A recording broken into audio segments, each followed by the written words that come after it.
আসসালামু আলাইকুম। Shimul memorial north south school and কলেজে আপনাদের সকলকে স্বাগত। আমি খালেদা আক্তার বিলকিস, নার্সারি শ্রেণীর শিক্ষক।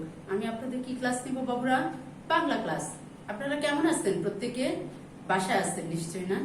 সবকিছু কি গরম গরম খাচ্ছেন না ঠান্ডা ঠান্ডা? গরম খাবেন, আপনারা সবকিছু গরম খাবেন। দুধ যখন আম্মু গরম করে দিবে, খুব যেন ঠান্ডা না হয়, সেটা হালকা গরম খেতে হবে, ঠিক আছে? ডিমটা খাবেন, ফলমূল খাবেন, আর কি করতে বলেছি? বাসায় থাকতে বলেছি, তাই না? বাইরে আপনারা বেশি যাওয়া যাবে না, বাইরে আপনাদের বেশি যাওয়া যাবে না। আর বাইরে যখন যাবে তখন অবশ্যই আব্বু আম্মুর সাথে যাবে, এবং কি করতে হবে? আমাদেরকে মাস্ক পরে যেতে হবে, তাই না? তো আপনারা ভালো থাকেন। আমরা একটা ছড়া করি। আমাদের যেহেতু সবগুলো ছড়াই আমরা করে ফেলেছি, আজকে একটা দ্বিতীয় সময়কে ছড়াই করব, কিন্তু প্রথম ছড়াটা করি পণ। আপনাদের মনে আছে নিশ্চয়ই, তাই না? আপনারা পরীক্ষাতেও হয়তো বলেছেন পণ ছড়াটি। আমি এখন করছি, আপনারা করেন আমার সাথে সাথে। এই করিনু পণ মোরা, এই করিনু পণ, ফুলের মতো গল্প মোরা, মোদের এই জীবন। প্রত্যেকে করেছেন না? আচ্ছা, আপনারা এখন তাহলে আজকের যে শীটটা আছে রবিবার, সেই শীটটা হাতে নিয়ে নেন এবং আমরা দেখি, চলেন কি কি আছে শীটে, করতে শুরু করি। প্রথমেই আমাদের কি আছে শীটে? 1 নম্বরে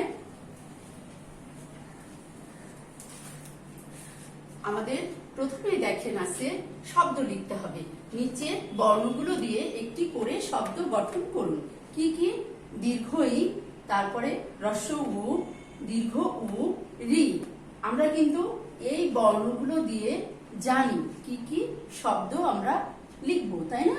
আমরা শিখেছি দীর্ঘ ইতে কি লিখবো? দীর্ঘ ইতে ই, দীর্ঘ ইতে লিখবো ই।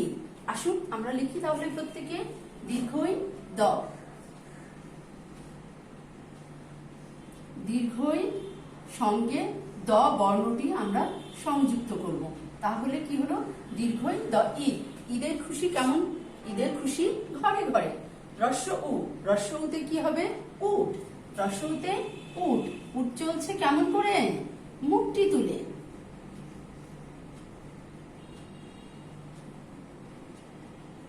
আমরা কিন্তু প্রত্যেকটি বর্ণের সাথে যে শব্দগুলো লিখছি, সেই শব্দটা প্রথমে বলবো, তারপরে ছড়াটাও বলবো। আর ছড়াটা কিন্তু প্রত্যেককে আপনারা মুখস্থ করবেন সুন্দর করে করে। হ্রস্বতে উট, হ্রস্বতে উট।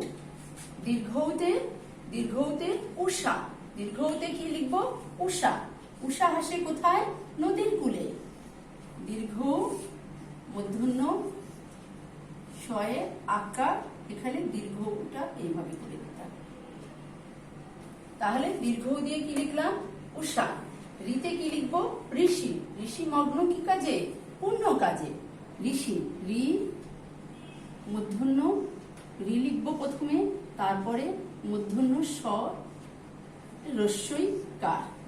ঋষি, ঋষি মগ্ন কেমন করে? পূর্ণ কাজে। ঋষি মগ্ন পূর্ণ কাজে। তাহলে কি কি শব্দ লিখলাম? দীর্ঘইতে ঈদ, হ্রস্বতে উট, দীর্ঘতে লিখলাম উষা, আর রিতে ঋষি, রিতে ঋষি। এবার 2 নম্বর। 2 নম্বরে কি আছে? নিচের বর্ণগুলো থেকে স্বরবর্ণ উপরের ছকে এবং ব্যঞ্জন বর্ণ নিচের ছকে লিখুন। স্বরবর্ণ আছে, ব্যঞ্জন বর্ণ আছে, তাই না? এখানে কি কি বর্ণ দেখেন? স্বরে অ, ও, রি, ট, ও, আর অন্তস্থ অ। তাহলে এর মধ্যে স্বরবর্ণ কোনগুলো আছে আমি একটু দাগ দিয়ে নিই। স্বরে অ আছে, একটু দাগ দিলাম। রি আছে, তার নিচেও একটা দাগ দিলাম। ও আছে। তাহলে স্বরে অটাকে কি লিখবো? প্রথমের ঘরে, মানে ওপরের ঘরে।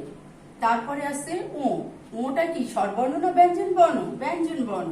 তাহলে এটাকে লিখবো নিচের ঘরে, ওটাকে লিখবো নিচের ঘরে। রিটা, রিটা স্বরবর্ণ, স্বরবর্ণ এটাকে কি লিখবো? প্রথমের ঘরে, মানে ওপরের ঘরে লিখবো। স্বরবর্ণকে সবসময় ওপরের ঘরে। আপনারা প্রত্যেকে লক্ষ্য করবেন, এই জায়গাগুলোতে আপনারা ভুল করে ফেলেন। হয়তো স্বরবর্ণগুলোকে নিচে দিয়ে দেন, ব্যঞ্জন বর্ণগুলোকে ওপরে দিয়ে দেন, এটা করা যাবে না। ট, টটা যেহেতু ব্যঞ্জন বর্ণ, টটাকে আমরা দিব নিচের ঘরে। আমরা দেখেন লিখছি ট বর্ণটিকে নিচের ঘরে। তারপরে ও, ওটা কোথায় হবে? ওপরের ঘরে। ওপরের ঘরে দেখেন তারপরে অন্তস্থ অ, এটা হচ্ছে কি বর্ণ? ব্যঞ্জন বর্ণ, তাহলে এটা নিচের ঘরে হবে। দেখছেন, প্রত্যেকটা বর্ণকে ঘরের মধ্যে লেখার চেষ্টা করবেন এবং চেষ্টা করবেন বর্ণগুলো যেন সুন্দর হয়। যদি একটু খারাপ হয় তাহলে আপনারা ইরেজ করে সুন্দর করে লেখার চেষ্টা করবেন। প্রথম থেকে আমরা কাজটি করব, তাহলে আমাদের লেখাগুলো অনেক সুন্দর হবে। ঠিক আছে? 3 নম্বরে আমাদের কি কি আছে? শূন্য স্থানে সঠিক বর্ণ লিখুন। দেখেন, প্রত্যেকটি বর্ণ চয়ের পরে একটা শূন্য স্থান, বর্গীয় জ, তারপরে শূন্য স্থান, এভাবে করে করে ঢ পর্যন্ত আছে, তারপরে একটা শূন্য স্থান আছে। তাহলে এই ফাঁকা যে শূন্য স্থানগুলো আছে, এই শূন্য স্থানগুলোতে আমরা একটি করে করে বর্ণ লিখবো, আমরা পড়বো এবং লিখবো। কি কি আছে? প্রথমে আছে চ। চ চ বর্ণটির পরের বর্ণ কি হবে? ছ। ছ। বর্গীয় জ, তারপরে কি হবে? ঝ। ঝ।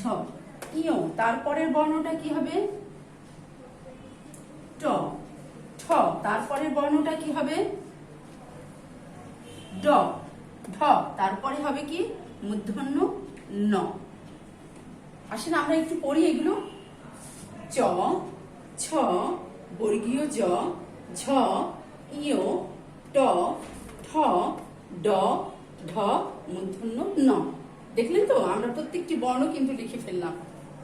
এবার আমরা 4 নম্বর করব। 4 নম্বরে আমাদের কি আছে? পরের লাইন লিখুন। পরের লাইন লিখুন। আমরা প্রথমে লাইনটা কি আছে? একটা লাইনে কয়টা বর্ণ থাকবে? 5টি করে বর্ণ থাকবে এবং নিচে যে লাইনটা ফাঁকা আছে এখানে আমরা 5টি বর্ণ লিখব, বেশি লিখব না। তবে ওপরের বর্ণের নিচে একটি করে করে বর্ণ লিখব, একটু ফাঁকা ফাঁকা করে লিখব। আমরা খুব ক্লোজ করে, মানে খুব পাশাপাশি বর্ণগুলোকে লিখব না। ঠিক আছে? কি কি বর্ণ আছে আমরা দেখি। প, ফ, ব, ভ, ম। তাহলে ময়ের পরের বর্ণটা কি হবে? ময়ের পরের বর্ণটা অন্তস্থ জ। অন্তস্থ জ। তারপরে কি হবে? র, মানে বয় শূন্য র। তারপরে কি হবে? ল। ল। তালব্য স। তারপরে মূর্ধন্য স। এইভাবে করে প্রত্যেকটি বর্ণের নিচে একটি একটি করে বর্ণ লিখবো এবং একটু দেখেন ফাঁকা ফাঁকা করে লিখেছি। এভাবে করে করতে হবে। এবার 5 নম্বরে কি আছে? দাগ টেনে কার চিহ্নের সাথে শব্দের মিল করুন। এটা আমরা অনেক কিছুতে করি, তাই না? বর্ণের সাথে শব্দের মিল করি, তারপরে ছবির মিল করি। এখানে আমরা কার চিহ্ন দিয়েছি আকার, রস্যকার, ঐকার, ওকার আর ওকার। এখানে কি কি আছে? ঘুঘু আছে, বাবা আছে, চোখ, নৌকা, তৈল। তাহলে আমরা মিল করব। এখন কার সাথে মিল করব? আপনারা দেখেন, আমি বলেছি যে মিল করার সময় একটি স্কেল ব্যবহার করব আমরা, ছোট্ট একটা। তাহলে আমাদের মিল করতে অনেক সুবিধা হবে। কি হবে? এখানে দেখেন আকার। আকারে কি আছে? বাবা, তাই না? আমরা আকার, এই বাবাটার সাথে আকারের যে কার চিহ্নটা আছে এটা মিল করে দিচ্ছি। আপনারা লক্ষ্য করেন একটু। আকার দিয়ে বাবা করেছেন আপনারা? দেখেন, আমরা বাবার সাথে আকারটাকে, কার চিহ্নটাকে মিল করে দিলাম, শব্দের সাথে কার চিহ্ন। এবার কি আছে? রস্যকার। রস্যকার দিয়ে কি হবে? ঘুঘু হবে, খুকু হবে। তাহলে রস্যকারে ঘুঘু। তাহলে এখানে আমরা এই পাশে মিল করে দিচ্ছি ঘুঘুর সাথে। দেখেন, রস্যকার দিয়ে এভাবে করে, এভাবে স্কেল দিয়ে মিল করে দিব। স্কেল দিয়ে করলে কি হবে? দাগটা অনেক সোজা হবে, আপনার শীটটাকে দেখতে অনেক ভালো লাগবে। ঐকার। ঐকারে কি আছে? তৈল। ঐকারে তৈল। তাহলে আমরা তৈলকে একটু, তৈলর সাথে, তৈল যে শব্দটা আছে তার সাথে ঐকারটাকে মিল করে দিই। আপনারা দেখেন, এই যে করে দিলাম। ওকারে হবে চোখ। ওকারে হবে চোখ। এই যে এখানে দেখেন আমরা চোখ, চোখের সাথে এটা হচ্ছে মিল করেছি। ঠিক আছে? চোখ। ওকার। ওকারে কি হবে? নৌকা। ওকারে কি হতে পারে? নৌকা। এই যে এখানে আমরা নৌকা, নৌকার সাথে ওকার যে কার চিহ্নটা আছে সেটা মিল করে দিলাম। দেখেন তো বাবুরা, অনেক সুন্দর হয়েছে না? আমরা এভাবে করে নিশ্চয়ই আমরা 5টি আইটেম যেটা আছে আমরা লিখে ফেলেছি প্রত্যেককে। এবার আমরা মৌখিকে, মৌখিক কি আছে আমাদের দেখি। নিচে প্রশ্নগুলোর উত্তর মুখে মুখে বলবো, মানে মুখে মুখে বলবে, আমি বলবো আমার সাথে সাথে আপনারাও বলবেন। ক নম্বর প্রশ্নটা কি আছে, ময়ূর কখন ডাকে।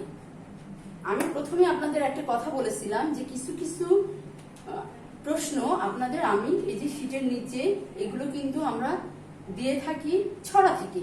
আমরা যখন ছড়াটা মুখস্থ করব তখন এই প্রশ্নের উত্তরগুলো কিন্তু মুখস্থ করে ফেলবো, ঠিক আছে। তাহলে ময়ূর কখন ডাকে, মেঘলা দিনে ময়ূর ডাকে।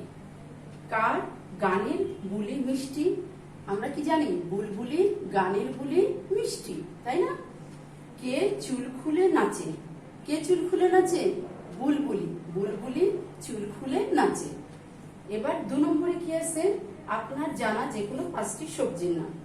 সবজির নাম শিখে গেছেন নিশ্চয়ই, তাই না। আব্বু বাজার থেকে কত রকমের সবজি নিয়ে আসে, আমি যেগুলো বলবো সেগুলোও বলতে পারেন। আবার আপনি যদি অন্য কোনো সবজির নাম শিখে থাকেন সেটাও হবে, ঠিক আছে। তো আমার সাথে সাথে বলেন আলু, পটল, লাউ, কুমড়া, ঢেঁড়স, হলো না। তাহলে এই যে 5টি সবজির নাম বললাম, এটা ছাড়াও আরো অনেক কিন্তু সবজি আছে, সেই সবজিগুলোর নাম আপনারা একটু একটু করে জানার চেষ্টা করবেন, কিংবা এই 5টি জানলেও হবে। তো আপনারা প্রত্যেকে ভালো থাকবেন, সুস্থ থাকবেন এবং নিরাপদে থাকবেন, বাসায় থাকবেন। আপনারা প্রত্যেকে আমার জন্য দোয়া করবেন। সবাইকে অসংখ্য ধন্যবাদ, ভালো থাকবেন।